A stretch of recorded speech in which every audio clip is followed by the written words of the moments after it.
جو ہمارا پالنہار حقیقی ہے.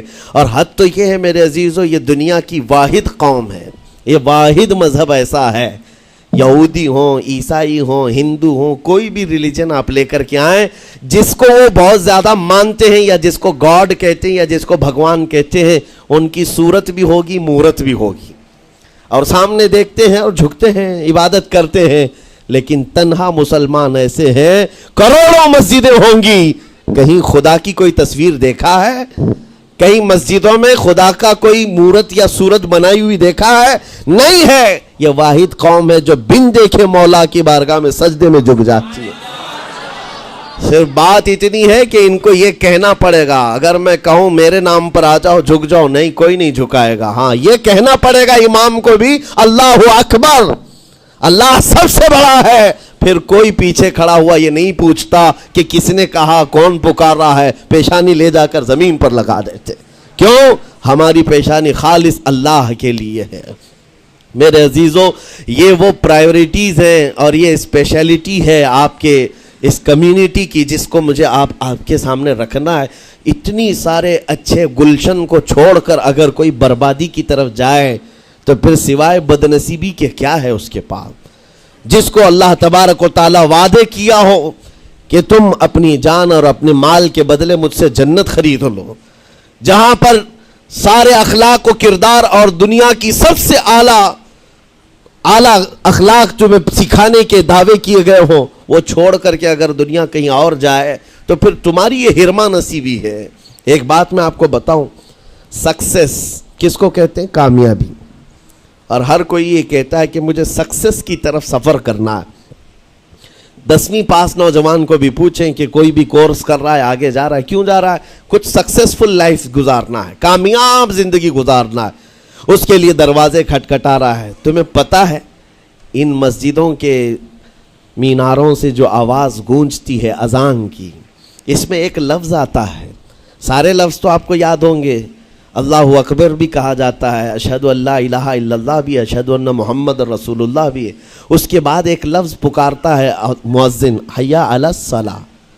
حی علی الصلاۃ کا مطلب ہوتا ہے آؤ نماز کی طرف، آؤ نماز کی طرف. اس کے بعد ایک اور لفظ پکارتا ہے حی علی الفلاح، جس کا معنی معلوم ہے آپ کو؟ مؤذن یہ کہتا ہے آؤ کامیابی کی طرف، آؤ کامیابی کی طرف. ٹوٹل یہ دن میں 10 بار مؤذن پکارتا ہے. فجر میں 2 بار، ظہر میں 2 بار، عصر میں 2 بار، مغرب میں 2 بار، عشاء میں 2 بار. کتنی مرتبہ پکارا؟ 10 بار پکارا تمہیں، آؤ کامیابی کی طرف.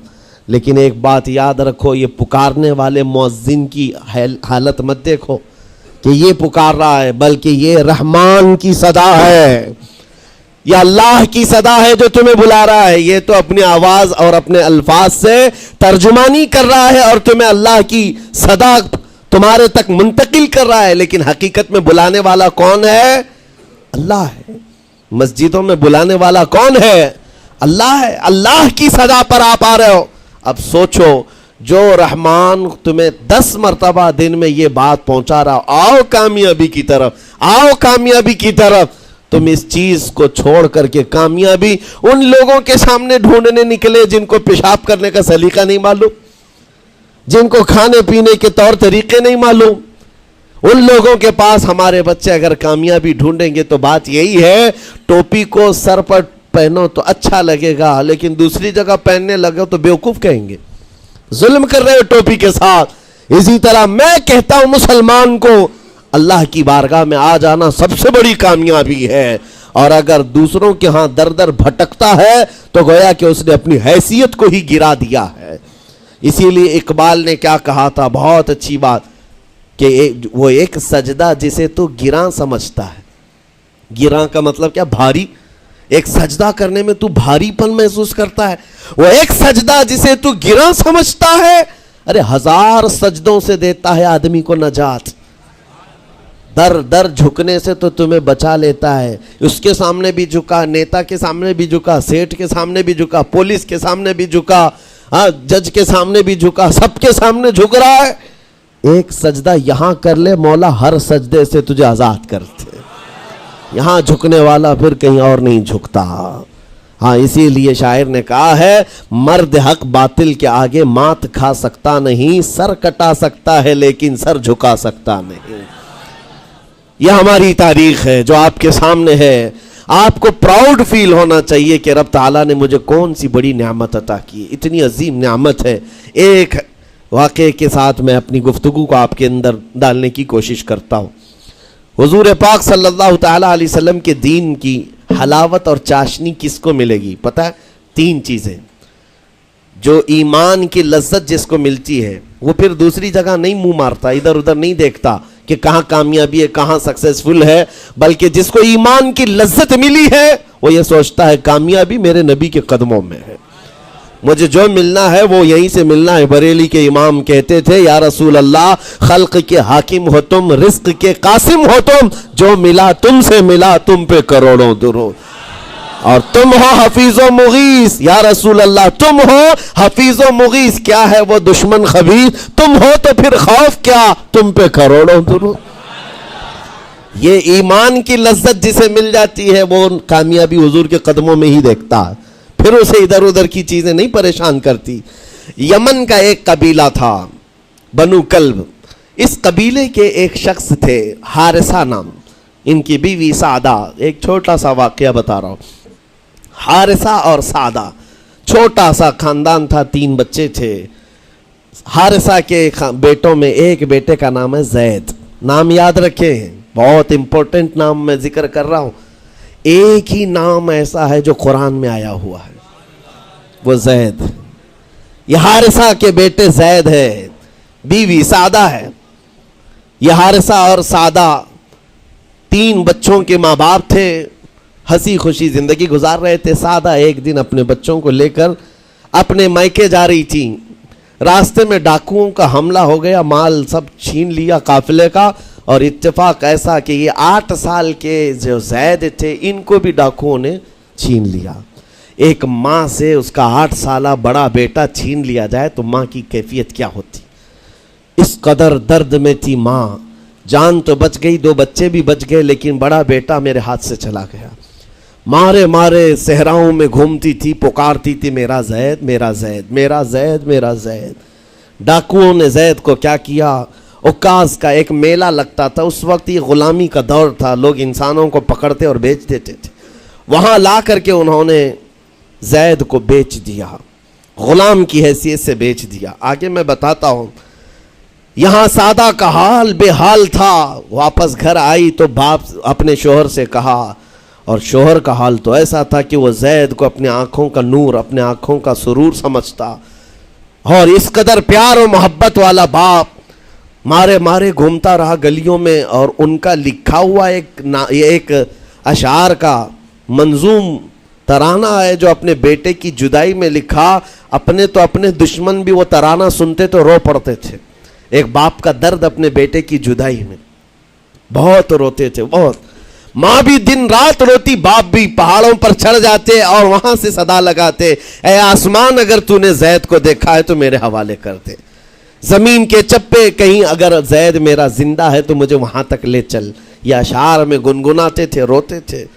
اور زید کا کیا ہوا، عکاظ کے میلے میں بیچ دیا گیا. خریدا کون؟ حکیم بن حزام، جو حضرت خدیجہ رضی اللہ تعالیٰ عنہ کے بھائی لگتے تھے. یہ لے کر کے آئے اور حضرت خدیجہ رضی اللہ تعالیٰ عنہ اس وقت مکہ میں اور حضور پاک صلی اللہ علیہ وسلم کے نکاح میں ہیں. تو حضرت خدیجہ کے پاس یہ زید آ گیا. بھائی نے گفٹ کے طور پر دے دیا. حضرت خدیجہ کے گھر میں یہ زید جب آئے، اس وقت ان کی عمر یعنی 10-12 سال کے آس پاس رہی ہوگی. اور یہ ایسا لڑکا جو چھوٹی سی عمر کا، ادب اتنا تھا کہ ہر ایک کا ادب کرتا، بڑے اچھے خاندان سے تعلق رکھنے والا. ہوا کیا، ایک دن آفتاب رسالت، ماہتاب رسالت رسول پاک صلی اللہ علیہ وسلم کی نظر پڑی. دیکھا اخلاق و کردار میں کامل بچہ ہے، اور ایک ہی نظر میں بھاگ گیا. پوچھا حضرت خدیجہ سے، کہا کہ یہ غلام عکاظ کے میلے میں بیچا گیا ہے. حضور نے فرمایا یہ میرے حوالے کر دو، میرے حوالے کر دو. حضور نے جس کو پسند کر لیا ہو، حضور نے جس پر نگاہ رکھی ہو، اب وہ زید خوشی خوشی حضور کے پاس آئے. نبی پاک صلی اللہ تعالیٰ علیہ وسلم ان کے اخلاق سے بڑے خوش تھے, اور اس کے بعد محبت بھی ایسی دی, ایسی شفقت دی کہ زید کو نہ باپ کی خبر تھی نہ ماں کی خبر تھی. جو کچھ تھا وہ رسول اللہ کے پاس تھا. حضور پاک صلی اللہ تعالیٰ علیہ وسلم کی تربیت میں دن گزرتے گئے, بڑے ہو گئے, یہاں تک کہ 16 سال کی عمر تھی. ایک دن حج کے موسم میں یمن کا بنو کلب خاندان آیا ہوا تھا, اور وہاں حج کے دوران وہ لوگ زید کے باپ حارثہ کے لکھے ہوئے اشعار پڑھ رہے تھے اور لوگوں کو رلا رہے تھے. ایک ہمارے قبیلے میں باپ ہے جو بچھڑے ہوئے بچے کی یاد میں روز روتا ہے, اس کے اشعار تو سنو. لوگ سن کر کے رو رہے تھے, یمن کا کوئی ایسا باپ ہے جو یوسف گم گشتہ کی خبر میں رویا کرتا ہے. یہ لوگوں کی بھیڑ لگی تھی, اسی کے سامنے سے زید کا گزر بھی ہو رہا تھا. بنو کلب کے لوگوں نے زید کو دیکھا, پہچان لیا, یہی تو وہ بچہ ہے جس کی یاد میں اس کا باپ روتا ہے, اور اس کو بلایا اور کہا تیرا نام؟ کہا زید. باپ کا نام حارثہ. کہا یہی تو ہے جس کے غم میں پورے اشعار پڑے جا رہے یمن میں. زید سے کہا تجھے پتا ہے تیرے باپ کا رو رو کر کے کیا حال ہو گیا؟ تیری ماں صحراؤں میں آواز دیتی ہے, پہاڑوں پر چڑھ جاتی ہے. ایک بچے کے لیے اس کے ماں باپ کی جدائی بتا دینا کتنی بڑی بات تھی. میرے عزیزوں, سالوں کی یہ گم گشتہ خبر پھر سے واپس مل گئی ہے. زید نے کیا کہا کہ اب میرے ماں باپ سے جا کر کہہ دیں کہ رونا دھونا بند کریں, اونٹوں کی طرح ادھر ادھر بھٹکنا بند کریں, انہیں میرا سلام پہنچائیں اور کہیں انہوں نے جہاں مجھے دیکھنا تھا اس سے بہتر جگہ میں ہوں, اس سے بہتر جگہ میں ہوں. یہ بنو کلب خاندان گیا یمن, جا کر کے باپ سے کہا, حارثہ سے اور سعدہ سے, خبر تمہارے لیے اچھی لائے, تمہارا گم ہوا بیٹا جو پچھلے 10-12 سالوں سے تمہیں نہیں مل رہا تھا وہ حرم کعبہ کے پاس ہمیں نظر آیا ہے. غلام بنا کر لوگوں نے بیچا ہے اسے, لیکن وہ ایک ایسے حسین و جمیل کی غلامی میں ہے, ایک ایسے حسن والے کی غلامی میں ہے کہ زید وہاں سے ہٹنا نہیں چاہتا. باپ نے کہا میرے کلیجے سے پوچھو مجھ پر گزرتی کیا ہے, اس کی ماں سے پوچھو, ایک نظر دیکھ لے گا وہ واپس ہماری جھولی میں آ جائے گا. دوڑتے دوڑتے یمن سے گھنٹوں یعنی جو مہینوں کا سفر تھا دنوں میں طے کر کے پہنچے. مکہ آئے, جیسی آئے تو رسول پاک صلی اللہ علیہ وسلم کو ڈھونڈا. حضور پاک مل گئے تو دھاڑے مار مار کر باپ رونے لگا اور کہا کہ اے محمد صلی اللہ علیہ وسلم, ہم نے آپ کے متعلق سنا ہے یتیموں کے والی ہیں, آپ کا دل بہت بڑا ہے, مجھ باپ کے اوپر رحم کیجئے, برسوں سے اپنے بچے کے لیے ترس رہا ہے, میں اور میری بیوی تڑپتے ہیں, صحراؤں میں آواز دیتے ہیں. حضور نے پوچھا ہوا کیا ہے تمہارے ساتھ؟ کہا ہمارا بیٹا گم ہو گیا تھا, برسوں ہو گئے تھے, لیکن سنا ہے وہ یہاں رہتا ہے. حضور نے پوچھا کیا نام ہے اس کا؟ کہا زید اس کا نام ہے, میرا نام حارثہ ہے. حضور پاک صلی اللہ علیہ وسلم کے محبوب زید کے بارے میں پوچھ لیا. حضور جس سے خود محبت کرتے ہوں, حضور جس سے محبت کرتے ہوں, باپ نے پوچھ لیا. حضور نے فرمایا کہ ٹھیک ہے, میں ایک باپ کے کلیجے سے اس کے بیٹے کو الگ نہیں کر سکتا, ماں سے اس کے بیٹے کو جدا نہیں کر سکتا, لیکن بات اتنی ہے کہ زید کو بلایا جائے, فیصلہ اس کے ہاتھ میں ہے, فیصلہ اس کے ہاتھ میں ہے. میں زید کو بلاتا ہوں. غلام تھے اس وقت, حضرت زید کو بلایا گیا اور اس وقت بھری جوانی والا زید ہے. جیسی ہی آئے پہلی نظر باپ کو دیکھا, ماں کو دیکھا, ماں باپ تو چیخ پڑے ہمارا زید مل گیا, ہمارا زید مل گیا. لیکن کمال کی بات میں دیکھتا ہوں ایسی دیوانگی پوری دنیا میں نہیں ہے. زید نے دیکھا اپنے ماں اور باپ کو, لیکن اسی وقت اپنی آنکھیں جھکا لی اور حضور کی طرف کر لیا. کہا نہ, ادھر پہلے حضور پاک صلی اللہ علیہ وسلم کی طرف. حضور نے دیکھا کہ زید ماں باپ کی طرف دیکھ نہیں رہے ہو, جو رو رو کر کے برا حال کر چکے ہو. حضور نے زید سے کہا پہچانتے ہو؟ کہا ہاں حضور یہ میرے باپ ہیں اور یہ میری ماں ہے, یہ میرے چچا ہیں. حضور نے فرمایا پھر ملتے کیوں نہیں ہو؟ کہا سرکار اگر اجازت ہو تو ملوں گا, برسوں کا بچھڑا ہوا جوان ہے, آپ اجازت دو تو میں ملوں گا. نبی پاک صلی اللہ علیہ وسلم نے فرمایا جاؤ تمہیں اجازت ہے. جیسی گئے اس منظر کو جو بیان کیا گیا ہے میرے عزیزوں, ہم پڑھتے ہیں تو آنکھیں بھیگ جاتی ہیں. ماں لپٹ کر کے اپنے بچے کو ہر جگہ چوم رہی ہو, باپ سینے سے لگا کر کے دھاڑے مار کر رو رہا ہو. پہلے تو غش کھا کر گر گیا تھا, پھر افاقہ ہوا. یہ دردناک منظر تھا. اس کے بعد زید بن حارثہ کو کیوں نہ تکلیف ہو, غم کیوں نہ ہو, ماں باپ بچھڑے ہوئے اتنے سالوں کے بعد دیکھنے کو ملے, دل پر کیا بیت رہی ہوگی. میری ماں وہی جو مجھے خشکیوں میں پالا کرتی, تریوں میں پالا کرتی, میرا باپ وہی جو خون پسینے کی کمائی سے مجھے کھلایا تھا, آج آ گیا ہے. حضور پاک صلی اللہ علیہ وسلم نے کہا, زید یہ جو جذباتی منظر ہے اس کو ختم کر کے اب اعلان کر دو کہ تمہاری ماں آئی ہے تمہیں یمن سے لینے کے لیے, تمہارا باپ آیا ہے, تمہارا چچا آیا ہے تمہیں یمن سے لینے کے لیے, میں نے فیصلہ تمہارے حوالے کر دیا ہے, میں اپنے غلامی سے تم کو آزاد کر دیتا ہوں. تم بغیر کوئی فدیہ لیے ہوئے, بغیر کوئی پیسہ لیے ہوئے, اس وقت اپنے غلام کو کوئی چھوڑتا نہیں تھا, لیکن تمہاری ماں کا درد دیکھا نہیں جا رہا, میں آزاد کر دوں گا بغیر کسی فدیہ کے, تو اپنی ماں اور اپنے باپ کے پاس جا سکتا ہے. اتنا حضور کا فرمان, آزاد کر دینا مکہ میں آسان نہیں تھا. بیٹے کو آزاد کیا حضور پاک صلی اللہ علیہ وسلم نے, تب جانتے ہو وہ کمال کا بیٹا ہے زید بن حارثہ. اسی وقت اپنی ماں کو دیکھتے ہیں, باپ کو دیکھتے ہیں, چچا کو دیکھتے ہیں, اور اس کے بعد مکہ والے یہ منظر دیکھنے کے لیے جمع تھے. مخاطب ہو کر کے کہتے ہیں, اے سارے مکہ والوں گواہ ہو جاؤ, میں اپنی زندگی حضور محمد مصطفیٰ کے لیے وقف کر دیا ہے. میں نے محمد عربی صلی اللہ علیہ وسلم کے لیے زندگی وقف کر دی ہے. نہ مجھے یمن جانا ہے, نہ مجھے بنو کلب جانا ہے. ماں اور باپ دیکھتے رہ گئے. باپ نے پوچھا, زید آزاد کیا گیا ہے اور آزادی کی زندگی کو چھوڑ کر تو غلامی کی زندگی کو قبول کر رہا ہے.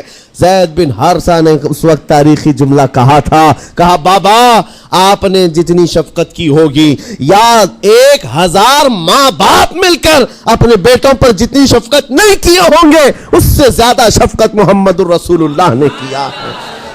میں 1000 آزادیوں پر اس ایک غلامی کو, میں 1000 آزادیوں کو قربان کرتا ہوں اس ایک غلامی پر. میرے لیے زندگی بھر یہ غلامی کافی ہے. اتنا کہا تھا میرے آقا صلی اللہ علیہ وسلم نے اپنے باہوں کو پھیلا دیا, سینے سے لگایا, اور زید بن حارثہ کو لے کر خانہ کعبہ کے پاس آئے. میرے عزیزو, ان کا حال بھی ایسا ہے کہ اگر کوئی ٹوٹ کر چاہتا ہے تو یہ نہیں ہے کہ تو چاہ رہا ہے, بلکہ ان کا حال یہ ہے, اتنا دیا سرکار نے مجھ کو جتنی میری اوقات نہیں, یہ تو ان کا کرم ہے, ورنہ مجھ میں تو ایسی بات نہیں. آتا ہے فقیروں پہ انہیں پیار کچھ ایسا, خود بھیک دے اور خود کہے منگتے کا بھلا ہو. حضور اکرم صلی اللہ علیہ وسلم زید بن حارثہ کو پکڑتے ہیں, خانہ کعبہ کے پاس لے آتے ہیں. ہجوم جمع تھا, مکہ والے سب کھڑے تھے. تب نبی پاک صلی اللہ علیہ وسلم اعلان کر کے کہتے ہیں, اے مکہ والوں سن لو, آج سے زید کو میں نے آزاد کیا ہے, اور صرف آزاد نہیں, آج سے یہ میرا وارث ہے اور میں اس کا وارث ہوں, یہ میرا بیٹا ہے. حضور نے تنہا ایک ہی صحابی کے لیے کہا, یہ میرا بیٹا ہے. اور اس کے بعد زید بن حارثہ کو لوگ جو مکہ میں پکارتے تھے زید بن محمد کہتے تھے. محمد کا بیٹا زید, رسول پاک صلی اللہ علیہ وسلم کے بیٹا ہونے کا شرف پایا ہے. میرے عزیزو, یہ جنہوں نے حضور صلی اللہ تعالیٰ علیہ وسلم کے دربار کا ایک بار مزہ چکھ لیا, تو وہ پھر یوں ہی کہتا ہے, پھر کے گلی گلی تباہ, ٹھوکریں سب کی کھائی کیوں, دل کو جو عقل دے خدا تیری گلی سے جائے کیوں.